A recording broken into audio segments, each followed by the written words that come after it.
Welcome everyone to the very first of many episodes of Politically Speaking. As you can see, we have the wonderful co-hosts, three of my closest friends, my secrets, my diaries. But yes, my name is Erica Sampson, and then we have Kirsten Pruitt and the one and only I'll say Emily Mayer. But yes, we decided to come together to create a podcast just to share some fun facts and also fact check other people with these little fun facts. But I'm going to pass it over to Kirsten so she can go ahead and introduce herself, let the people get to know her a little bit better. Oh, okay. I didn't know I was going first. Okay, good. Hey, everybody. My name is Kirsten Pruitt. I live in Greenville, South Carolina, but I'm originally from the Detroit, Michigan area. I've been in Greenville for the last 11 years, so this is home now. It's where I met my husband. Started my family of 4 cats and a dog. Those are our children. And I have been involved in politics for several years at this point. I think a little bit later we're going to go into our political backstories, but I also work as an administrative assistant at ECPI University in the nursing department, which I love. I've been there for 4 years. And yeah, I guess I'll pass it over to Emily. Hi, friends. Emily Mayer here down in Bluffton, South Carolina, which is in Beaufort County. Savannah is actually my nearest city, even though folks like to think it's Charleston. It actually takes me almost as long to get to Charleston as it does to get to Columbia these days. So Savannah is my closest city from where I'm at, if you're not familiar with the Low Country. I have been here for just about 5 years. Came down during COVID. It's a whole story we can get into another time if we want to. But somehow it has been 5 years. And from the moment I got here, I was looking for my people. And thankfully I found them amongst Kirsten and Erica and so many others, and have really just taken the leap into everything South Carolina and South Carolina politics. I was a public school teacher for 6 years. 5 of those years I was teaching middle schoolers with autism.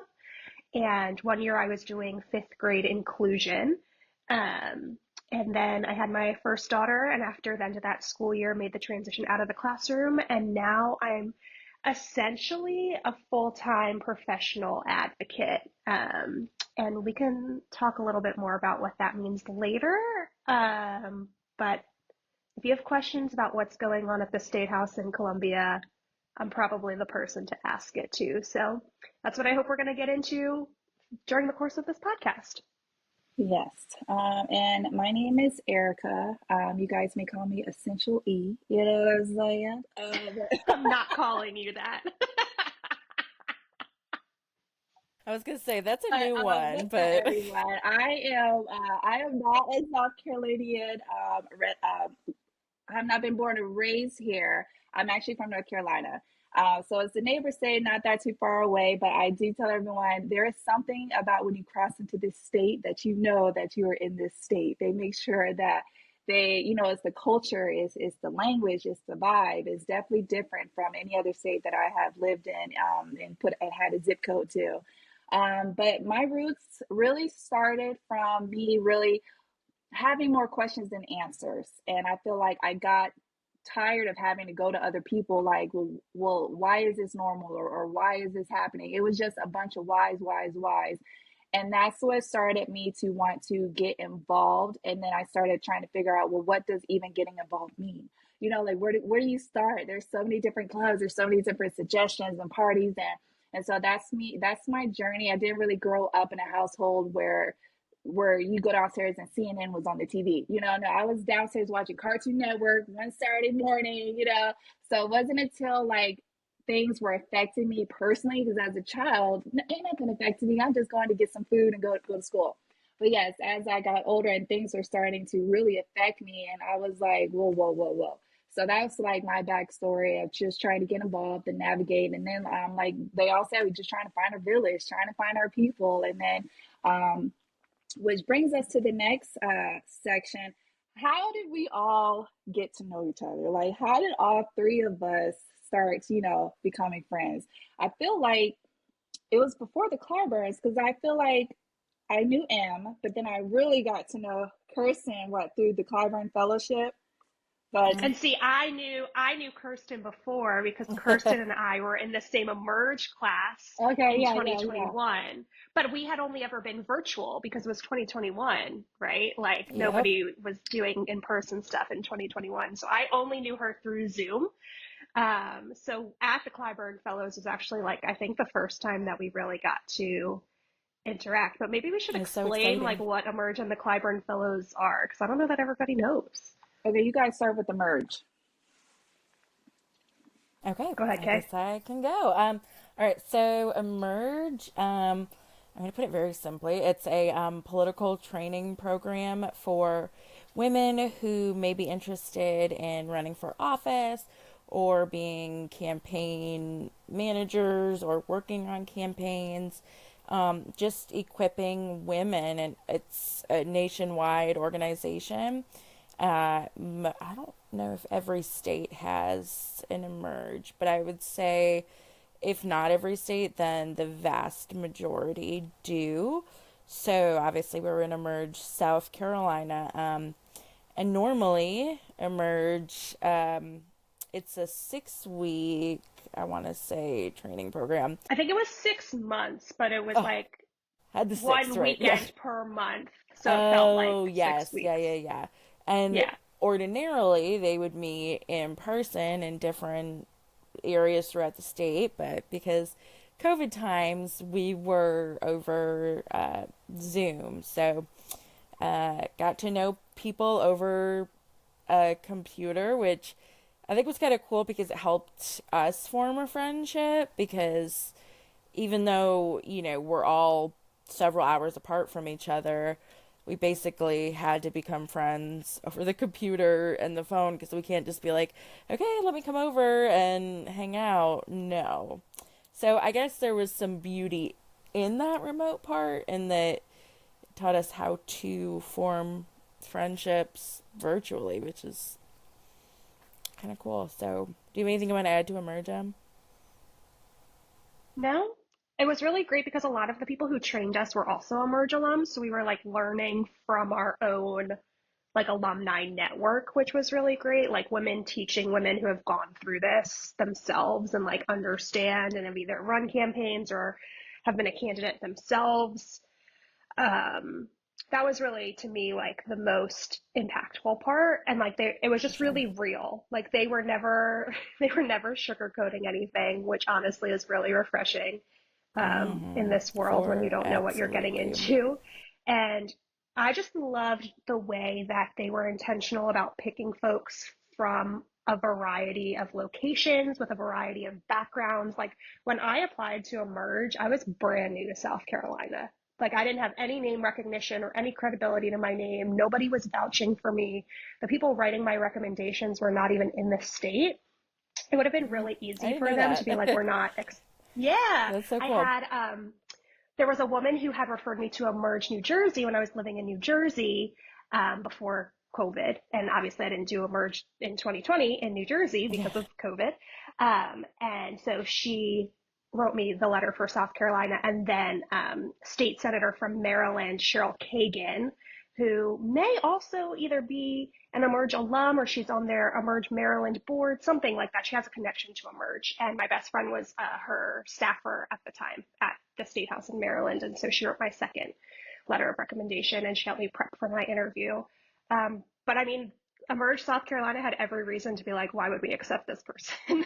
like, but, but thankfully they didn't. That's how And I my feel too. classmates, my classmates selected me to be like the class speaker at graduation, and I was just like Hmm. imposter syndrome to the max. But um, We were thrilled things to in the pick last, you. it's the things that have happened since then have really just been like kind of unreal when you think about it. But yes, that's my Oh, Emerge absolutely. story. But Erica, I genuinely don't remember how we met. It might have been at Park Circle Pride. Probably. I cannot remember how we met. I feel like the earliest memory. So when we all did the Clyburn, so if anybody doesn't know, there's a thing called the Clyburn Fellowship, and you have to send in what do you call it? Like your why, like you have to send in like why you should be selected to be the Clyburn. Did you guys not do that, or was it just me? I was about to say, hold on, No, y'all it's looking just like been no, it's just been so long that okay. I was like, you have to I like don't type, even. you have to type like a paragraph or something or a page as to why you should be a Oh, Clyburn fellow, and then Well, I you wish gotta I like could find mine. That you would be gotta like wait to entertaining. oh my see if you're gosh, right? selected amongst all the people and stuff like that. It's like it gets real, and then I guess I don't think about it until I start hearing all the other people who were not selected, and then You I'm like, texted me. You were yeah, like, "Did you hear such and such got it? Did you?" And I was right, like, they "Oh, I don't haven't get it. heard anything. Like, I guess I didn't Yeah. get it." Like people are really not getting picked. Like I'm so confused and stuff. So it's a course, like they're saying, like you go like what once a month over the weekend, and then you crash in Columbia and stuff like that. So each of them have been my roommate for different spills, and I knew that they were my sisters because, well, one, M, I came in there and I forgot that she was in the room, so I'm over here playing music. Nope, if you book, I was like, oh wait, oh my bad, M. She's like, no, go for it, go for it. I'm like, okay, I do it, like you, you know what I'm saying? Like you was lit, and then oh my gosh, and then Kirsten Oh every night gosh, had me this in is a tears. great Yeah, one. I Kirsten was knocked me out the room literally one time. I You was you remember literally that? telling my friends this Yeah. story this weekend in Asheville because we had our one of my friends got locked out of our hotel room this weekend, and I was like, "Oh, y'all got to hear this story." Like, Like, yeah, Abby, I was ready to lay my head down, and I was like, wait a minute, wait a minute. Like, did she really lock? Who did she think is going to kidnap her? Like, she. well, no, I didn't know that we were like for some reason I thought we had our own rooms, so I was like ready for bed. I had that deadbolt locked, like the The deadbolt. chain, I was like, she everything. really locked this door. Like, girl, you've been watching too many movies. I was gonna say I'm a single white female, like alone. Gotta prep, gotta prep. Yes. So I just knew that. I feel like that's like those moments, which built our friendship. Like we knew of each other, but then we really got to know each other. And I was like, oh my gosh, they are my sisters, man. And then we sat in our little corner. And keep in mind, there was no assigned seats for the fellowship, but boy, we didn't go like robots to our designated seat for like the If whole anyone had taken program. my seat, I think I would have fought them. Yeah, For real. Like, how we dare probably would you sit in all the fought corner? Like him. you've seen me here the last 3 sessions. Like, get up. But yes, it's like it's what built us. And then being in that corner, we were like kikiing and talking, and then it's just that's it.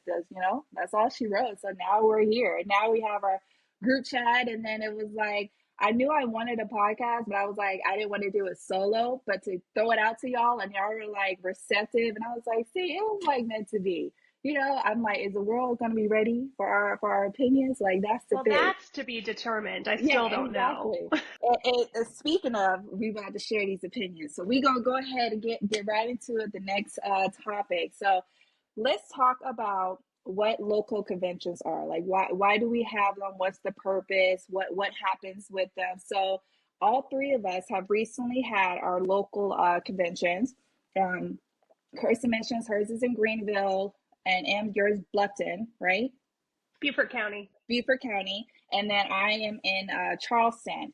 So let's just talk about the purpose of them, and then we're going to break into like our experiences from our perspective of going to them. I did not know about conventions. It was one of those things where, as you're trying to figure out what to do and how to navigate, that's when you're like, well, there's a thing called a convention. And then the people run for office, and there's a chair, vice chair, or first vice, second vice, third vice, and then it breaks down to executive committees, right? Okay. And then it happens every 2 years, maybe, or every four? I can't remember. No, I think Well, it's there every was like a year. weird thing in between. They Yeah, like it's like switched all yeah, the, they yeah. swapped But it. Like now it is supposed to be every 2 years. okay. So We do one in each Greenville every person. year. You said what? We do one in Greenville every year, but we do You elections do? every 2 years, but we do convention every year. Oh, Okay. maybe are there conventions in off I thought years? mine was Have I every just not two been years. here long enough? Maybe, I, I don't know. Hmm. But To I be mean, so determined. They have Well, them, and then everybody shows up. And it's not just Democrats, Republicans. They have their local conventions too. But it's the same thing. Each county has a Democrat and a Republican convention. So ours just recently happened, and the point is they're passing the baton to the next board. Who wants to run to represent these counties and these parties and stuff? So, who wants to start? Who wants to Start share? because mine's the Yeah. least dramatic. Okay, yeah, go ahead, Elle. Go ahead. You child. So I'm going to brag on Beaufort County real quick. Beaufort County in the 2024 election cycle had the most voter contacts, like per capita, of any county party in the state. And so we have had like a really strategic, organized field plan and like how we're going to reach voters and all of that stuff. And so while we haven't seen that materialize in election results, we have seen it materialize in voter participation, in getting volunteers to come out, in recruiting candidates. For the first time this year, every person in Beaufort County had an entire slate of contested seats to pick from. And we were really proud of that. All of our first time candidates were women. So you can tell that just like women were pissed off and ready to go. But so our convention, the way that we do it, so there's two ways. You can either, your county party can either choose to have a nominating committee, and the nominating committee like takes applications and they put together a slate, and then they present the slate, and at convention, the slate can either be approved or rejected. Somebody will have a story about that later. But Beaufort County does it where we do an electronic filing process. So there's just like a Google sheet. If you intend to run, fill in your information, what position you're running for, etc. And that closes like 48 hours before convention. And then if there's any contested seats, that will just like be the election process at convention. But for Beaufort County, we only had one person apply for each of the slots. So it was pretty drama-free. I was reelected as third vice chair. Third vice chairs for the county parties are people under 36, and our job is to really focus on engaging the young voters, the under 40 voters. In Beaufort County, that's a really big task because we have a huge retirement community, and those are the folks who can show up in the middle of the day for things, as opposed to the under 40 working families, that type of stuff. But so each chairship has like a job. So like depending on who your chair is, the first vice chair has to be of a different gender, and the second vice chair has to be of a different race than who the chair is. So our chair is Kathleen Hughes. She is a white woman. So our first vice chair is a black man named John Glover. Our second vice chair is a Hispanic woman named Anna Ramirez. And then there's me as third vice chair. And then we have our executive committee man and committee woman and the alternates. And those folks go to Columbia to the state party meetings and vote on behalf of the county party and then report back to us about what's going on at the state party. So mine was really drama free. We just had a lot of speakers. We had Crystal was our keynote. Crystal Spain, the chair of the South Carolina Democratic Party, was our keynote. And we had Mac DeFord, former candidate for Congressional District 1, come and just show his appreciation for Beaufort, because Beaufort came through big for him in his primary in 2024. And then we had a potential Senate candidate, Kyle Freeman, come speak to us. And then Sylvia Wright, who's running for Superintendent of Education against Ellen Weaver. And then we had the two people who are running for third vice chair of the South Carolina Democratic Party in May. So in order to vote in the South Carolina Democratic Party convention in May, you have to have been at your county party convention. So really smart of them to come and address the room and talk to folks and kind of sell their pitch as to why when we go to Columbia in May, we should select them. So we had a lot of speakers. That was really the part that took up the most time because everything else ran really smoothly. And I even looked over at Crystal and I was like, we're not like Charleston. And she was like, you're right. So no shade, but they don't even come to, they don't even come to Greenville, so they wouldn't know about Greenville. Well, you know what? Next session, I'll make it one of them little buttons. Brr, brr, brr, brr, you know, something, or round of applause or something. I'm gonna put that on my Amazon card. I need to try to not like burn too many bridges with my honest opinion. So, Kirsten, I mean, I feel like it's your turn now. You know, go ahead. oh boy, Let's hear it, child. Go Have ahead, we tell done out, them? call them Like, I out. don't. Listen, Okay. it's a safe space. So, like I said, I'm from Greenville County, and I was the third vice chair for Greenville County Democratic Party up until our convention this past Saturday.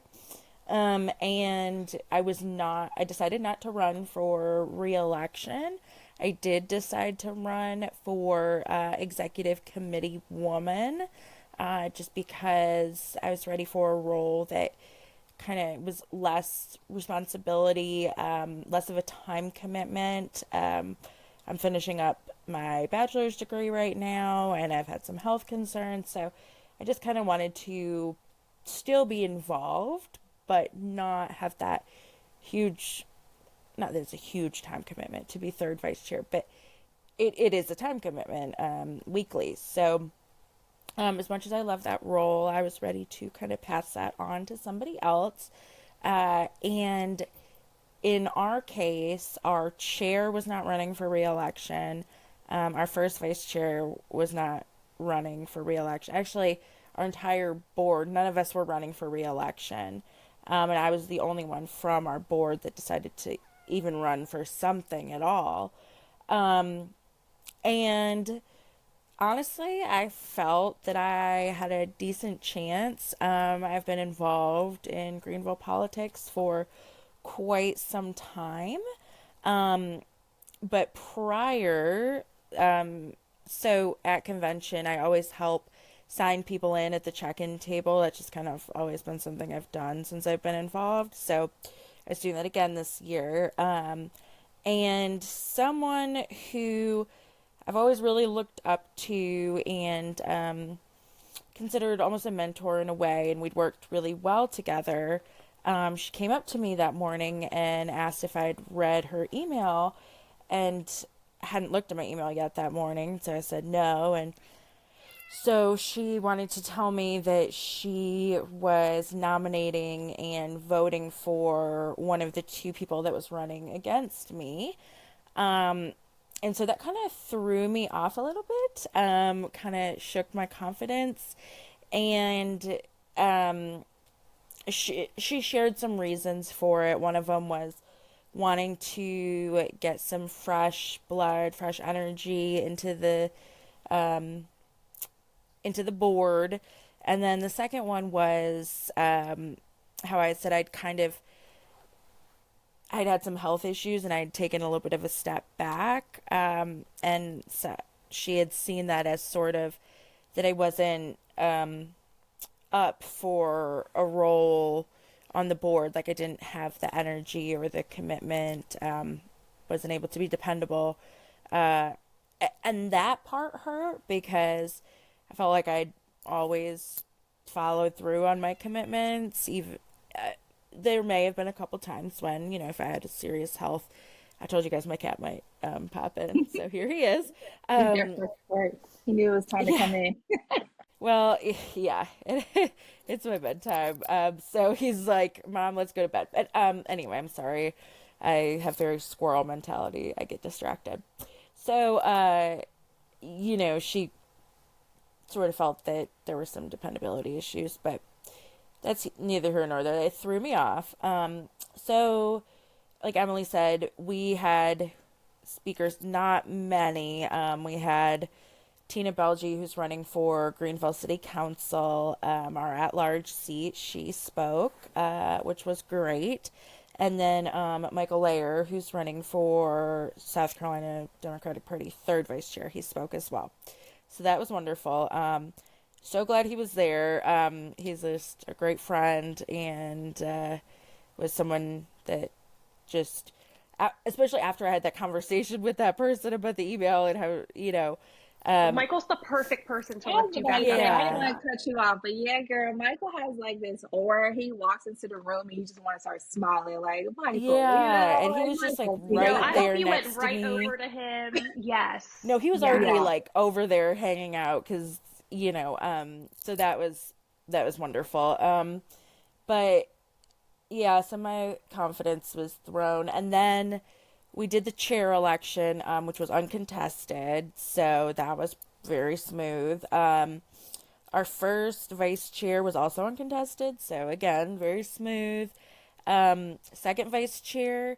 Oh, and let me, Emily had brought up the nominating committees and filing periods. So we also do an electronic form. So we knew who was running. So second vice, nobody had signed up for it. So when that happens, we take nominations from the floor. And somebody jumped right up and nominated the person, and then somebody seconded it real quick. And then, like, everybody voted for her. So it was just, it worked out really well. It doesn't always happen that way. So that was great. And then our third vice chair, who I'm really excited about, is somebody totally new to politics in our area, or just in general. And he just seems really excited and energized. And that was kind of what I was hoping for in a third vice chair. So super excited there. So then we did the seat I was running for, the state executive committee woman, and I got up and my speech was not as great as normally it would have been, just because I mentioned my confidence was thrown. Yeah, it happens. So I did the best I could. I was definitely shaky, went through it really quick. I had two competitors, and one, her speech was like phenomenal. And so I will say, like, if you didn't know anything about either person, I get it. So, and I'm not saying that she's not a wonderful person and won't do a wonderful job, because I absolutely think she will. But, so then we do standing votes. So instead of doing like a paper ballot, you stand up for the candidate that you want to vote for. And so there's some pluses and minuses to that. One of the minuses is that I thought a lot more people would vote for me, and that didn't happen. And the vast majority of people voted for the woman that won. So that was definitely very, very hard. Just because, like, being involved for so long, and I felt like doing what I thought was good work and what I'd always been told was good work, it felt very personal. So that was hard. And I definitely had a hard time with that. And then we did the state executive committee man, and I was nominating one of the people who had served as the executive committee person previously, and he was running for re-election. So I did his nomination. It definitely went better than when I was speaking about myself. It's always, for me, so much easier to talk about somebody else. Love to rave about other people, but myself not so much. Anyway, so it was between him and another guy, and it was so close in the standing vote that they had to do it again and actually count the people, because and then the guy I had nominated lost by 3 votes. So that was also really hard, really hard. But everybody on the board was new, so it definitely felt like, maybe people were ready for something new, something different, which you definitely see in politics. But I left out of there super defeated, very much like, I don't know where I want to go from here. You need Um, process, because that was yeah, a lot. and so the person that ended up winning, we had talked, like, at the beginning of the convention, and she had said, whoever wins, like, does the other person want to get up and immediately nominate the other one for alternate committee person? So when she won, she did do that. She got up and nominated Okay. me. Somebody seconded it, like, immediately, and then everybody voted for me. Didn't really make me feel any better, but it is what it is. So So are you anyway, on the committee though? Did you get it? so I'm an alternate. Okay. So Okay. if she can't go, then I would go in her place. But what really helped me feel better was that our outgoing chair, who has become a really good friend of mine, she called me just to check in, which I really appreciated, and then just kind of gave me a little bit more backstory that she'd heard from some people again, that because I had taken a step back, they felt like I wasn't prepared to commit to that role. So that was really helpful. And when she told me that, she was like, I don't want to make this harder for you. But I said, no, it helps me actually, because instead of feeling personal, I at least I can understand that reason, even though it still hurts. It's like, okay, if you don't know me and don't know my circumstances and you just see that I've been kind of absent lately, I get that. I completely do. Was it still hard? Yes, but it helped. So I was grateful that she did that. But so we have a totally new board in Greenville County, and I'm excited and hopeful. I'm just ready to see what they're gonna do. That is a lot, but I'm glad that you had at least some type of support system to just reassure, even though you didn't get the outcome that you were seeking, that doesn't like mean that you're not worthy of, being involved, getting out there, voicing your opinion. You don't need those titles, you know what I'm saying, to do what you got to do for your people and for your community. So I definitely want to just That part, reassure you, that yeah, part. you don't need those titles and you don't need those Yeah. votes, because you got your support system and you have the value and you've been putting in the time and the work. So you got your name. And You don't need them to recognize you or make you feel value or have that value. Like, don't let them people take your power, because girl, bye. You got it. well, thank you. And I Mhm. think Well, that's why, like, for people that want to get involved in politics, I think it's so important to build your support system, because there's Mhm. definitely going to be hard moments. And if you don't have people who are like in the trenches and like understand what you're going through, it's really even harder. Like, it's so nice totally. like to be able to text the two of you and be like, this is what happened to me, and have your support, and then have like the outgoing chair's support and Michael Layer's support, and just these people who, even if you take away politics, I know have my back at the end of the day. Yeah, Mhm. I was gonna say similar, like there are very few people who like know what it's like to go through the process that you just went through. So for you to be able to text us and for us to know exactly like what the situation was, how you must have been feeling, like I'm just so glad that we have that. And like Mm-hmm. the titles, girl, I don't have to tell you, there are people who stack up titles and don't do a damn thing. Oh, Amen, So sister. Right. That's a I'm gonna just leave right it there. there. mm-hmm. Yes. All right. And I Let me think go we're into probably my all thinking skill. of the same people, but Yeah. Yeah. I'm picturing them too. I got I can count on my hand right now. I'm not saying um, anything. mm-mm. Right. So let me get into my spills. I definitely want to make sure that we carve out time for M section. But I'm gonna briefly talk about Charleston's, and then I'll shoot it over to M, because her segment is very, very, very, very important to the viewer. So I want to make sure that we allocate enough time for that. So with Charleston, it was drama. Okay, drama with a capital D. Okay, and I'm just sitting in the crowd. And then I actually, someone that was with me, it was his first time even attending it. So like, I wish I had some type of camera where I could have showed you how many times he kept like doing this, like looking at me like, is this I normal? bet. I'm Mm-hmm. like, yeah, I guess it is. I don't know. Like, there's the pattern just keeps patterning. You know what I'm saying? But with Charleston, it was like there.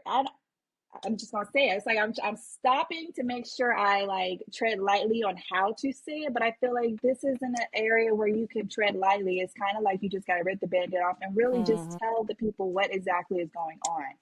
We need more people to get involved with politics, because when there's not that many people involved, you only have the same people involved. You know what I'm saying? It's the same ideas, it's the same language, it's the same message, and it's like, these can't be the only residents in this county, y'all. Like, there has, like, Charleston is huge, and I feel like that is where we're having a roadblock. Is that I don't know if people don't feel courage, or maybe they don't want the responsibility, even though all these positions are volunteer. It's like a job. Like, you're committing to something, you're committing your time. And a lot of people, they have day jobs, but you have to leave the day job to now go volunteer for whatever project or whatever community event that's going on. But it's like, with Charleston specifically, it's we just have the same faces, so therefore we have the same people who are delivering those messages. It's like they want a new face, but the new face has to meet certain criterias, and it's their criterias, and that's the problem. It's like, no, you can't, two things can't be true in this sentence. You can't want a new face, but then you want to apply your rules onto the new face. That's not how it works and stuff. And so that's basically what happened with the Charleston our convention. We got someone, and let me back up because I don't like the whole process. So Charleston, we did that too. You had to fill out a Google form to figure out who you even wanted to nominate, and that's fine. The issue for me is they never shared all the names. So the committee selected who they thought would be the best person for this role. Oh, so But that's then a they little never bit. enlightened us. Well, who else, ran for it? And So so it's you like you're guys only showing have us. people, you Yeah, have you're only people Yeah, they showing have a filed. nominating committee. Oh, see, yeah, it's I like, thought the okay. nominating people, I thought the nominating committee just picked whoever they want. I didn't realize that people No, no, like no. Yeah. applied for But it. my understanding is that even selecting the people who were on the nominating committee was Right. drama. Wow. It I mean, I'm was sure. drama. It was drama because for when we were even selecting the people, um, like a 10-minute Zoom meeting ended up being like an hour because it was like everyone was off mute, sharing their opinions. They was like the nominees don't even represent the county. Like you got the same people on the nominating committee. So Mm, even just trying to get the nominating committee again was drama because it was the same people and it didn't represent Charleston as a whole. And so then moving forward, the nominating committee picked their select people and then they sent out an email. These are the people we're selecting. Well, I don't, that's great. I'm looking at the list and I actually like a lot of the people on the list. But my thing is, well, who else was interested in the role? Like, can we also see those people as well? Because what they don't say, what they don't acknowledge is those people are still wanting to run. Just because you see these people that we selected, that don't mean you can't like pick the other people. And that's the part that they leave out. So that's also what created the drama with our convention because now we're all at convention and now we're divided because now there's a set group who's going with what the counts are, what our party selected. But then there's other people who actually want to run who didn't even get acknowledged. And they're like, so now they're having to tell people, hey, don't forget, I'm still running. Even though you see these set of people listed, I'm still interested. And so, and it ended up being a big thing because the people that were on the committee did not get on the committee. I think only one person, as Tamara Curry, she was the only one that was from the committee that actually that got the position.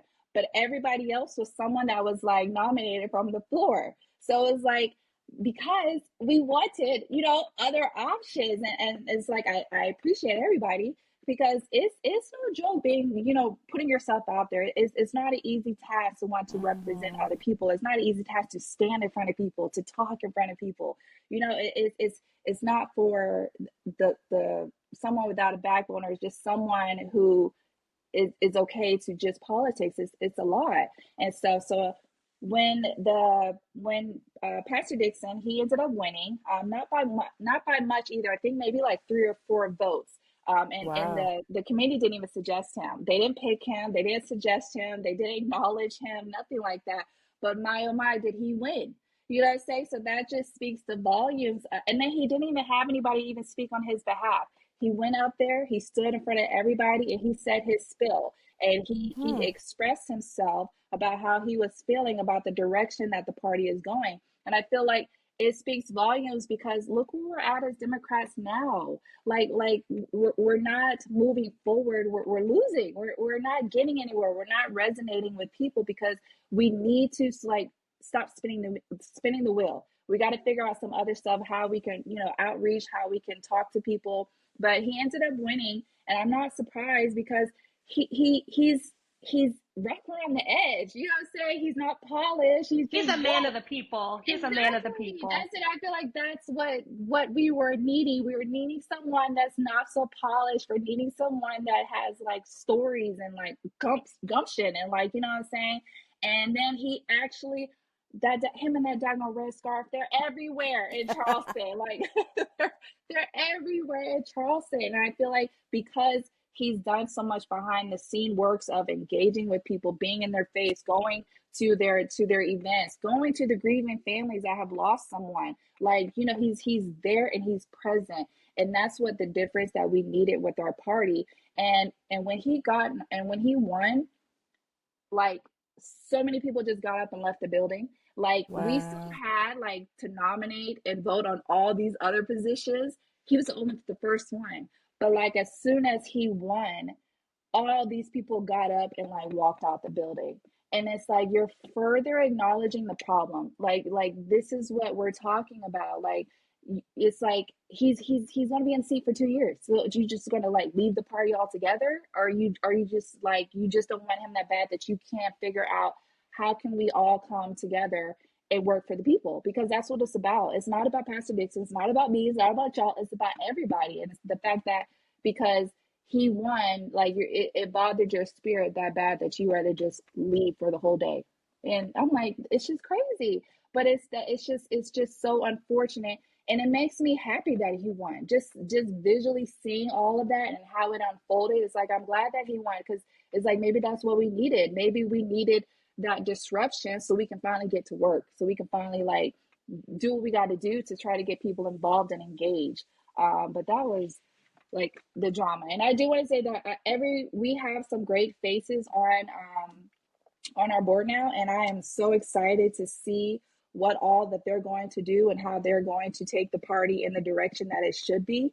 I think that this is what we needed, so I'm pretty excited. It's making me like looking forward to going to the meetings now, because we got the fresh faces. We got what we needed to stop keeping us in the past. It's like, we ain't never gonna get nowhere. All y'all do is bigger. All y'all want to do is like divide, and like, no, what are we doing? My gosh. But There was a similar theme between Greenville and Charleston. Like, people were ready for a changing of the guard. I'll Yes. be curious to see how that plays out. That's how I feel too. I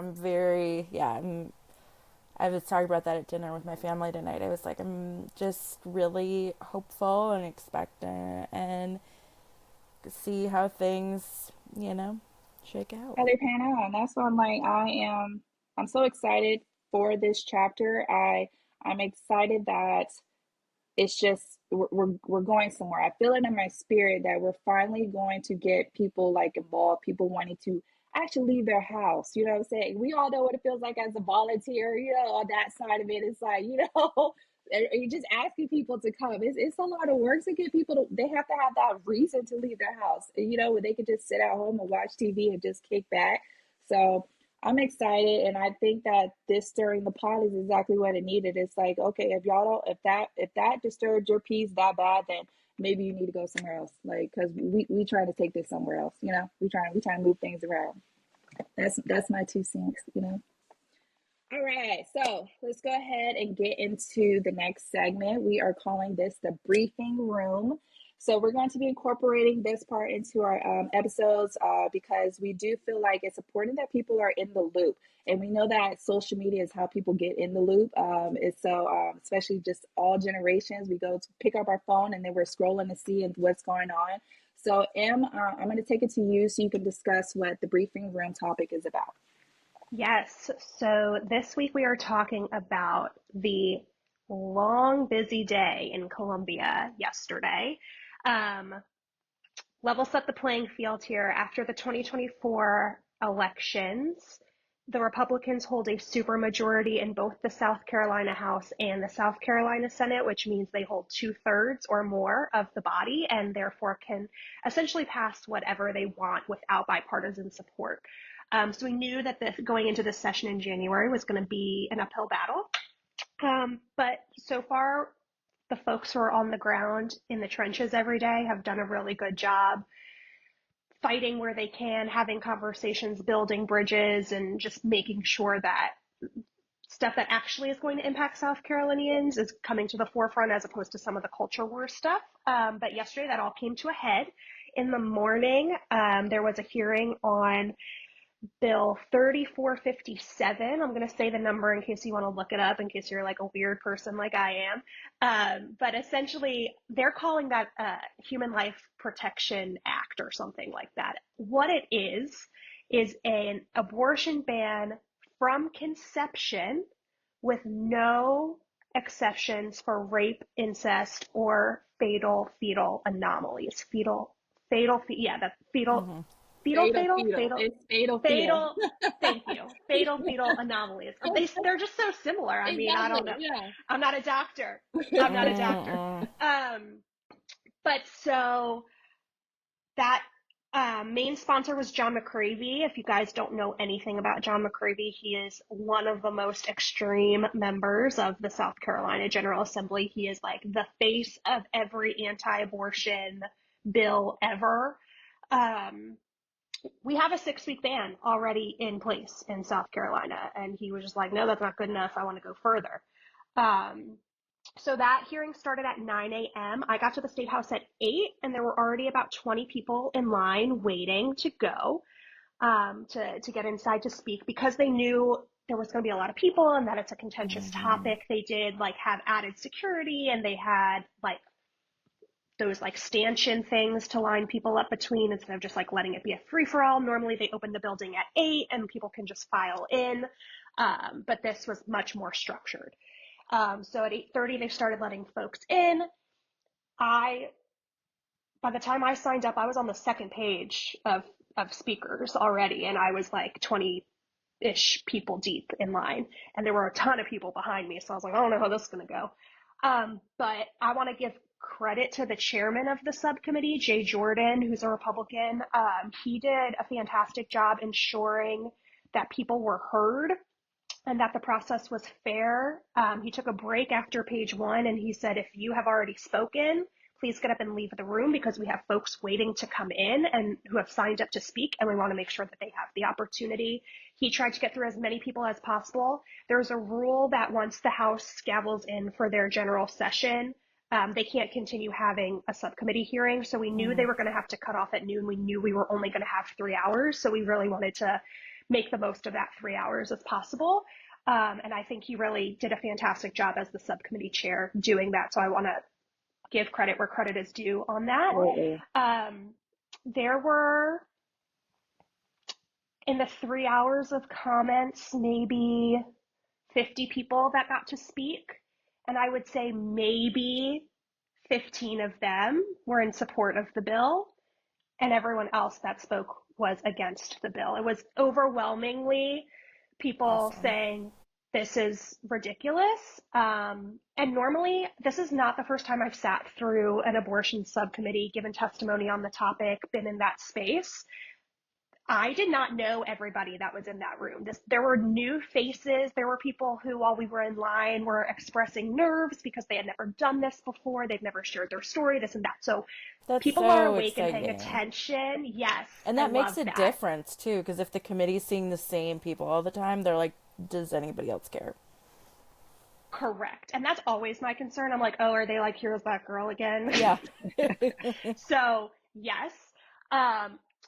There was one person speaking in support of the bill who decided to like address Representative Justin Bamberg. I don't know if y'all saw this on his social media. So Representative Justin Bamberg is a Democrat from Bamberg County, a little bit of Orangeburg he represents, and he's on the subcommittee. And yesterday was his birthday. And so she addresses him and says like, happy birthday, Representative Bamberg. If we continue to have abortion and allow abortion, like you might not be here. First off, that doesn't even make any sense. Number one, he's already alive on this planet. Doesn't make any sense. But two, then she doubles down and she says, it's your race specifically that's under attack with abortion because he's a black man. He unmutes to ask a question because they're allowed to ask questions when people are done speaking. And he's like, I have a question. He said, did you know my mama's white? She's from Wisconsin and she's white. And the whole room just was like dying. That is the best. It was, I mean, like, what do you even say to that, right? But so that, just to like give you an idea of what the vibe was. So then I got up to speak and I had my commentary already figured out, but while you're sitting there, you're like taking into consideration what other people have said. You don't want to be repetitive, right? So you're like making edits on the fly. And I always, when I prepare testimony, always try to think of like, what can I say and add to the conversation that nobody else is going to say? What perspective can I bring that's unique, that's going to stand out, that might be the thing that makes the difference in the vote decision? So I came in and I was like, I'm going to talk about religious freedom, because as a Jewish person, having access to abortion is a right of mine. It's what my religion believes is right. And, you know, I should be able to speak to that. What I wasn't preparing to do until I started getting into the room was I was not going to share that I am currently pregnant. Yeah. I prepared my whole testimony to like keep that under wraps. Like, I was like, that's not necessary to add to my story. Like, I talk about my postpartum depression, my postpartum anxiety. Like, it's not necessary to deliver this testimony. Well, those pro-life people pissed me off so bad that I was just like, I have to add credibility to this argument. So I'm throwing it in there. And it's so funny because Ashlyn Pro was there and she had asked to read my testimony during the break. And I was like the second speaker after the break. And so she's reading my commentary and she's like, oh, this is going to be great. This is going to be great. And then I get up and I give my testimony and I add that fun fact in and I sit down and she's like, hello. And I was like, yeah, that wasn't on the paper. Like, I wasn't planning to say it. So then today I shared my testimony and it's gotten great feedback. Fantastic. Appreciate it. Like, let me pat myself on the back for a second. Yeah, absolutely. Absolutely. People are like, Emily, what? And I was Well, like, that was this is that probably was Erica and I's reaction, because that's how she decided to tell us she was pregnant. I I was not emotionally prepared whatsoever. And I literally stopped the video and couldn't even continue the rest of the testimony because I'm like, whoa, whoa, whoa, whoa. Like, yeah. how And could I you just not like tell stared us? at my phone, like, don't play with me, Emily. Are you serious? Don't play with me. Are you serious? I'm like, oh my So God. here's the thing. I was going to drop it on you during this podcast because I wanted to see your live Reaction. reactions. And then I was like, you guys need to see the testimony in order to like prepare for what questions you might have or whatever. Kind of totally forgetting that was in there, like that I threw it in. And then when you guys reacted that way, I was like, oh, damn. Yeah. Yep. Yeah, Uh-huh. that would have been a good one to Totally. sit on this. Yeah, I catch our did reaction because feel behind the scenes, I'm like, what? I did feel a little better about it when you said that you were planning to drop it on the podcast. I was like, okay, so we weren't Yeah, being because kept I'm out of like, the loop. why are we flying out with the public? Hold on now. Whoa, whoa, whoa, whoa, whoa. Yeah, the public finds out Well, before also, us. good test. I thought it was a good test to see like who actually watched it, right? If people are just Oh, like, "Oh, yeah, good job, this was great," true. then like, did you actually watch it? Because like, I feel like you Mhm, might have more to say if you like really listen to it. Good mhm. thinking. But Good anyway, thinking. all of that to say, at the end of the 3 hour testimony, they adjourned and they didn't take a vote. I always say, any day that they don't vote on a bad bill in South Carolina is a good day. So it was good. They didn't take a vote. They didn't commit to even having another subcommittee hearing. So I really don't know what's next. There might be one further down the road. There might be some conversations behind the scenes that I don't get to be privy to. Was If there's was an there update, I'll any be sure to update you. was there any men that came and spoke, or was it like predominantly like women? No, there were white men who spoke both for and against the bill. Actually, the very first guy who got up there was a U.S. military veteran. Like, if you're gonna like try to profile what you think a testifier for or against abortion will look like, you'd be like, this guy definitely supports abortion, and definitely supports an abortion ban. Yeah. And he got up and he was like super quick, and he was like, "This is unconstitutional, and if you pass it, you're stupid," essentially. Because period. And like Because people Love were to like, see "Oh, bro, I it. wasn't expecting that." right? Like, okay. Like Um, but then they had like their people. They're white it's men just who are mind blowing. It's just mind blowing that they give us 6 weeks as an option, and then they're like, "Oh well, you know what? Now that we thought about it, let's not even give them 6 weeks." It's like what? Like what are you right, doing? Like this is right. crazy. It's like April Fools. Like whoa, like it's And Yes. just it's just like So crazy. the scariest part too is the no exceptions, like one of the reasons I decided to have a hysterectomy is because I was terrified. Like, my health is not my reproductive health is not good. So a pregnancy would be risky for me. And I'm like, I cannot take that chance. And it's unfortunate because I may have wanted to have, my own kids, but just that fear of being in an unsafe state for pregnancy, I was like, we have to do this. So, yeah, Did taking did you away. have a tough time finding a doctor who would agree to do it? Shockingly, no, but I think that was just luck. Like, I mean, and it helped that I had other, like, health issues where, Hmm. we'd done previous surgeries and other things. So it was, kind of leading to that point. And then also, like, my husband decided to come to the doctor with me, just because we felt like having him there to say, hey, I'm okay with this. Like, my wife's health is most important to me. Um, I don't know if that made a difference to my doctor because my doctor's a man. So I don't know. But we were just, we tried everything. We're I like, let's saw throw all my health issues, bring my husband, like, do the whole thing. there was I cannot remember where it was, but there was a representative who was trying to pass a bill to where men would get fined if they had sex, and either they had sex without the not without intention of like pregnancy. Like you couldn't, and it sounds silly, that's why I'm like laughing about it, but it's like that's the point of the I bill, mean, because they want it to sound silly. It's like, okay, all y'all are literally No, taking time out your day. Go ahead.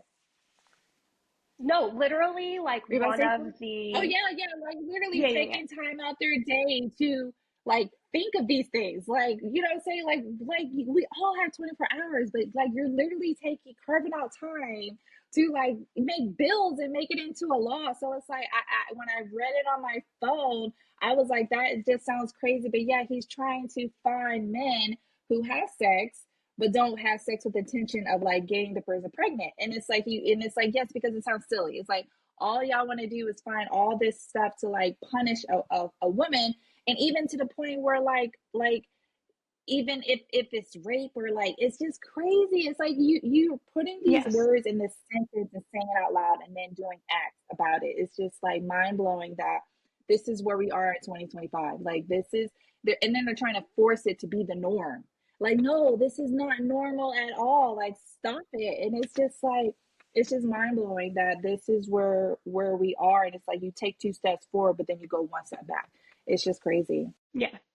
Yeah, I mean, It's like just literally one of the people who testified in support of the bill was like, we need to stop allowing people to have reckless sex. Like, John mm-hmm. McCravey, the sponsor of the bill, even said, like, made up, I don't even know where this statistic came from. Like, I looked at people, like, there's, like, this is the most incomplete, like, inaccurate stat I've ever heard. He was like, we know that 98% of abortions are done as a form of birth control. What? No, that is, no, shows no. his ignorance. Right.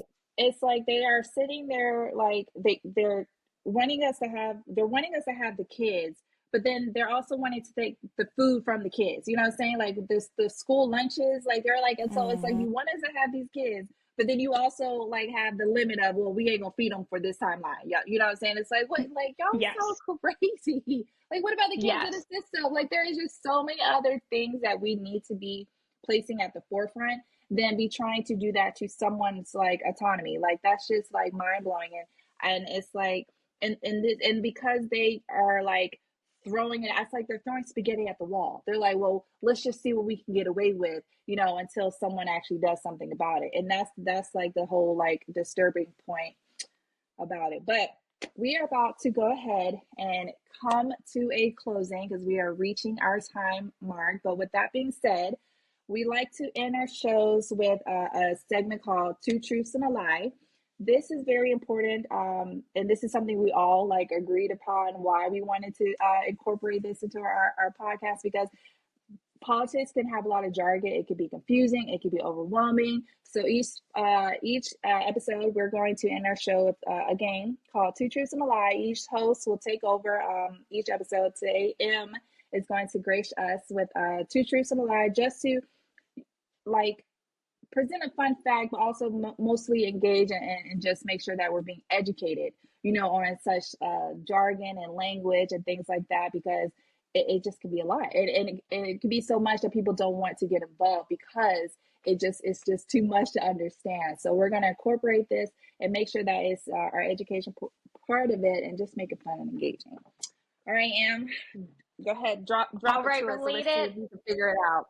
Related to yesterday's testimony on abortion. All right, first, there are 17 of our 46 counties that currently do not have a single practicing OBGYN.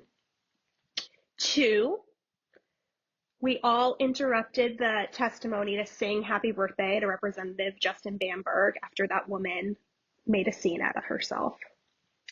And 3, a gentleman had the audacity to stand up there and tell us that birth control are abortifacements. I hope I'm saying that right. Things that like induce an abortion. Birth control is essentially abortion, is what this man was saying. So, what do you think? That's a hard one. I know that's a good one. Hit us with a hard one to start out. Answer, but then the more you were going into the other ones, I was like, now switching it. I think I'm going to say the happy birthday is the lie. It's like, I'm wondering if it's the first one, but it's like, I don't want the first one to be true. And I do almost think that it could be a lie, because I think that the number of counties without a practicing OBGYN could be higher.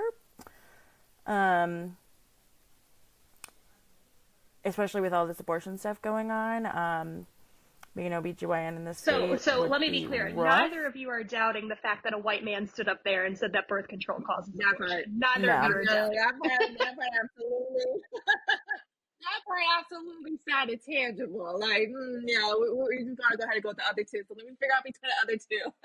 I mean, I think you could literally say a white man got up and said some crazy, ridiculous thing, and I would believe it, because that's where we're at. Like, it sounds legit.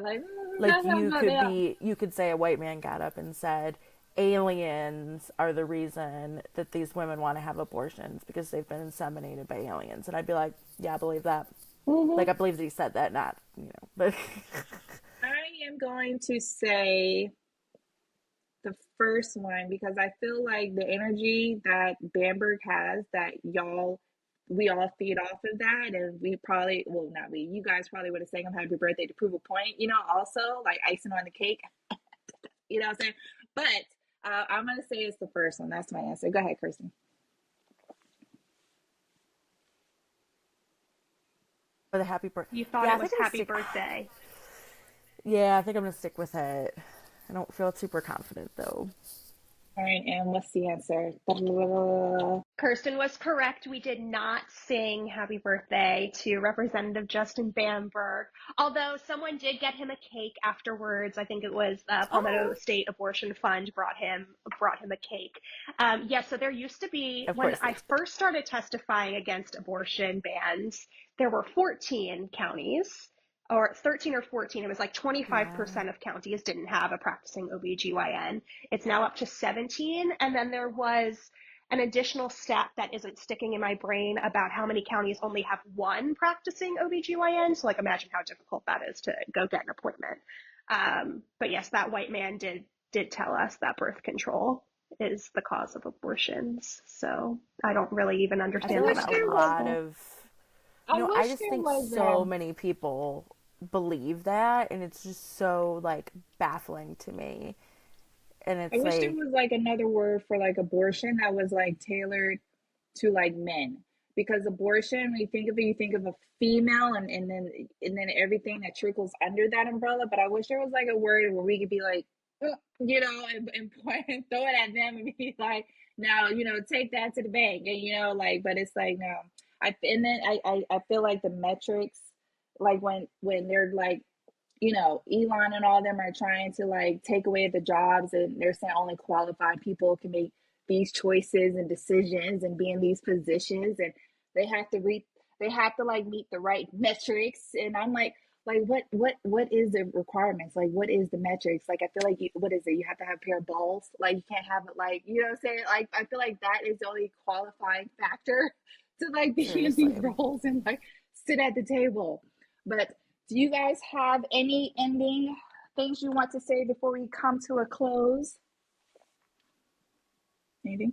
I don't. I think we have covered so much tonight, Yes. and it's just the beginning. So yeah, excited for what's to come. Yeah.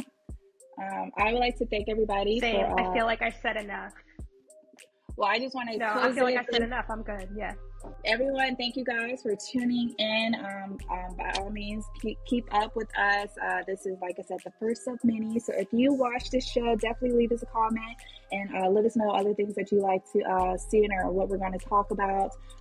So I'm so appreciative again for my wonderful co-host, and we'll see you next time. Thank you, guys. This is Kirsten Pruitt. Please subscribe to the show wherever you find podcasts and consider leaving us a rating. You can find links to our social media and YouTube page in the show notes. Thanks again for listening. The preceding podcast is a product of Big Media, LLC, and is copyright 2025, all rights reserved.